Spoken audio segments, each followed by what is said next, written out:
Assalamualaikum warahmatullahi wabarakatuh. Sahabat yang budiman, Rasulullah Shallallahu Alaihi Wasallam bersabda, mencari ilmu itu wajib bagi setiap muslim, laki-laki maupun perempuan. Setelah menginjak usia balik dan muslim, ia harus mengetahui dua kalimat syahadat serta memahami maknanya. Ia cukup meyakini hal itu tanpa ragu, walaupun dengan cara taklid, dan tidak wajib baginya menyempurnakannya dengan bukti-bukti. Demikian itulah yang telah dilakukan oleh Rasulullah terhadap orang-orang Baduy. Setelah itu, orang Islam belajar tentang perintah-perintah Allah yang senantiasa datang kepadanya, seperti diwajibkannya sholat dan bersiap-siap sebelum diwajibkannya. Demikian pula puasa. Orang Islam wajib belajar tentang zakat, terutama bila ia mempunyai harta yang wajib dikeluarkan zakatnya setelah genap 1 tahun. Hal ini wajib baginya berdasarkan kebutuhan. Juga ia diingatkan akan kewajiban haji, meskipun tidak harus dengan segera ia mempelajarinya, seperti halnya ia tidak wajib melaksanakannya dengan segera. Sesuai dengan kebutuhan, ia diwajibkan belajar tentang maksiat yang harus ditinggalkannya dalam kehidupannya sehari-hari. Apabila ada keraguan di dalam hatinya tentang akidahnya, ia pun diwajibkan mempelajari serta menyelidiki sekedar untuk menghilangkan keraguan, serta mempelajari ilmu yang dapat menyelamatkannya dari amal yang merusak maupun menaikkan derajatnya. Belajar tentang hal-hal tersebut adalah wajib bagimu. Sedangkan ilmu-ilmu yang selain itu adalah bukan lagi fardu, melainkan fardu kifayah. Adalah derajat itu sangat tergantung kepada dekat serta jauhnya ilmu dari akhirat.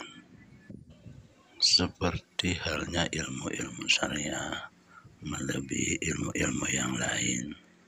Ilmu yang berhubungan dengan hakikat hukum-hukum syariah melebihi ilmu yang berhubungan dengan hukum-hukum dohir. Orang fakih memberikan keputusan berdasarkan dohirnya, sahkah hukumnya atau sebaliknya. Dan di balik itu juga ada ilmu untuk mengetahui apakah ibadah itu diterima atau tertolak. Dan inilah ilmu-ilmu kesufian. Ulama-ulama masyhur yang mazhab-mazhab mereka diikuti dan dijadikan teladan telah mengumpulkan antara ilmu fikih dan ilmu-ilmu hakikat disertai pengamalannya. Bahwasanya hal itu dapat diketahui setelah mengungkap keadaan-keadaan mereka yang mengambil perkataan-perkataan mereka, yaitu yang berjumlah 5 orang, yaitu Asy-Syafi'i, Malik, Abu Hanifah, Ahmad bin Hanbal, serta Sufyan Ats-Tsauri rahmatullahi alaihim. Kelima orang tersebut masing-masing adalah ahli ibadah, juhud, dan pandai tentang ilmu-ilmu akhirat. Di samping pandai ilmu-ilmu fikih yang dohir yang berhubungan dengan kemaslahatan manusia, dengan semua ilmu yang dimilikinya itu, mereka mengharapkan ridha Allah Ta'ala. Itulah 5 sifat yang diikuti oleh fuqaha masa kini. Di antaranya adalah sifat menyiarkan dan berlebihan dalam membagi-bagi ilmu fikih, disebabkan keempat sifat tersebut tidak cocok selain untuk akhirat, sedangkan yang cocok untuk dunia dan akhirat adalah sifat yang satu itu. Berikut adalah keadaan mereka yang menunjukkan keempat sifat tersebut.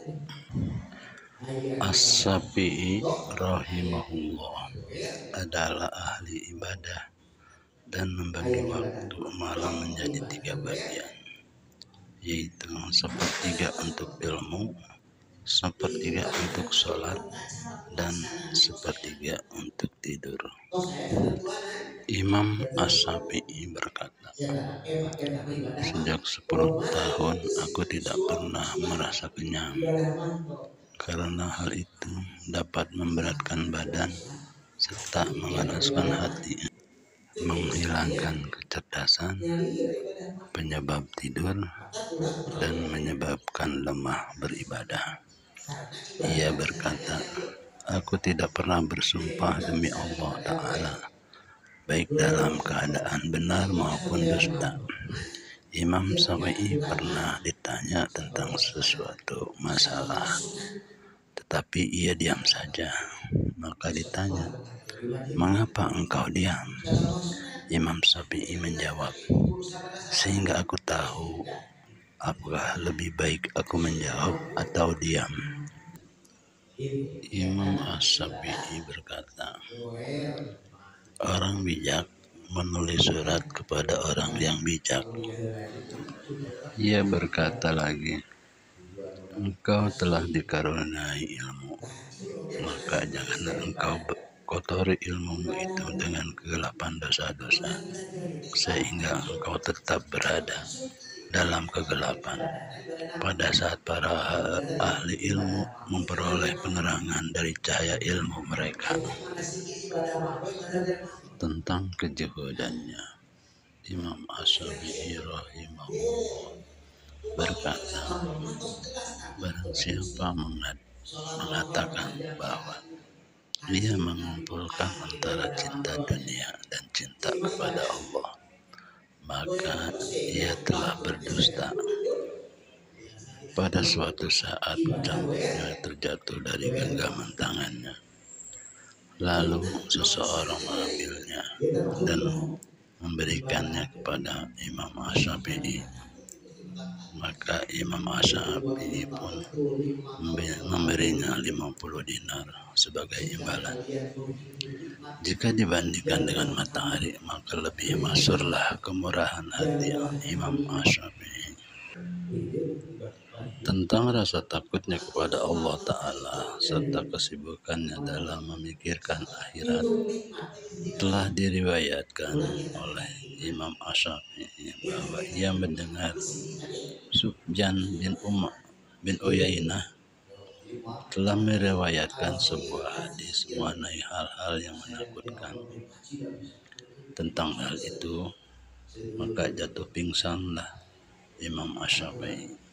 Lalu dikatakan kepadanya, ia telah mati. Berkatalah Sufyan, bila ia mati, maka telah mati pula orang yang paling utama di zamannya. Imam As-Syafi'i merupakan seorang ahli ilmu yang tahu akan rahasia-rahasia hati. Ia telah ditunjukkan pada saat dirinya ditanya tentang riya. Ia menjawab secara spontan, riya itu adalah fitnah yang diikat oleh hawa nafsu dengan tali penglihatan pada hati para ulama, sehingga mereka melihat kepadanya dengan pilihan nafsu yang buruk, yang pada akhirnya menyia-nyiakan amal mereka. Imam As-Syafi'i berkata, bila engkau mengkhawatirkan kesombongan atas dirimu, maka hendaklah engkau melihat ridho siapa yang engkau cari, nikmat yang mana yang engkau inginkan, hukuman mana yang engkau hindari, kesehatan mana yang engkau syukuri, serta engkau ingat akan cobaan yang mana. Imam As-Syafi'i mempelajari fikih serta berdebat semata-mata hanya mengharapkan ridha Allah Ta'ala. Ini telah ditunjukkannya dengan perkataannya, aku ingin agar orang-orang memanfaatkan ilmu ini dan tidak dinisbahkan sedikitpun kepadaku. Ini memastikan bahwa ia tidak mencari popularitas di antara orang-orang serta tipuan kesenangan. Imam Asy-Syafi'i berkata, tidaklah aku berdebat dengan seseorang, melainkan aku ingin dirinya salah. Juga aku tidak berkata kepada seseorang, melainkan aku ingin dirinya mencapai kebenaran, ketepatan, tertolong serta memperoleh pemeliharaan dan perlindungan dari Allah Ta'ala. Demikian juga aku tidak berbicara dengan seorang pun, melainkan aku ingin agar Allah Ta'ala melalui lisannya maupun lisanku memperoleh kejelasan tentang kebenaran. Imam Ahmad bin Hanbal berkata, tidaklah aku mengerjakan sholat sejak 40 tahun, melainkan aku mendoakan Asy-Syafi'i. Adapun tentang Imam Malik rahimahullah mempunyai kelima sifat tersebut, itu ditunjukkannya ketika dirinya ditanya, bagaimana pendapatmu wahai Malik tentang mencari ilmu? Imam Malik menjawab, bagus serta indah. Namun lihatlah apa yang harus engkau kerjakan sejak pagi hingga sore, lalu kerjakanlah. Imam Asy-Syafi'i rahimahullah berkata, aku pernah melihat Malik ditanya mengenai 40 masalah, maka dijawablah yang 32 masalah. Aku tidak tahu, juhud dan waroknya terlalu masyhur untuk disebut. Demikian juga dengan Imam Abu Hanifah radhiyallahu an, juga menghidupkan separuh malam. Lalu seseorang menunjukkan kepadanya bahwa dirinya, Abu Hanifah, telah menghidupkan seluruh malamnya dengan beribadah. Abu Hanifah pun tetap menghidupkan seluruh malamnya. Setelah itu seraya berkata, aku merasa malu disifatkan dengan sifat yang tiada pada diriku. Tawaruk yang dipunyai oleh Ahmad bin Hanbal, Sufyan pun terlalu jelas untuk disebut. Maka perhatikanlah sekarang orang-orang yang mengambil suri teladan dari mereka ini. Benarkah pengakuan mereka atau sebaliknya? Wallahu a'lam bishawab.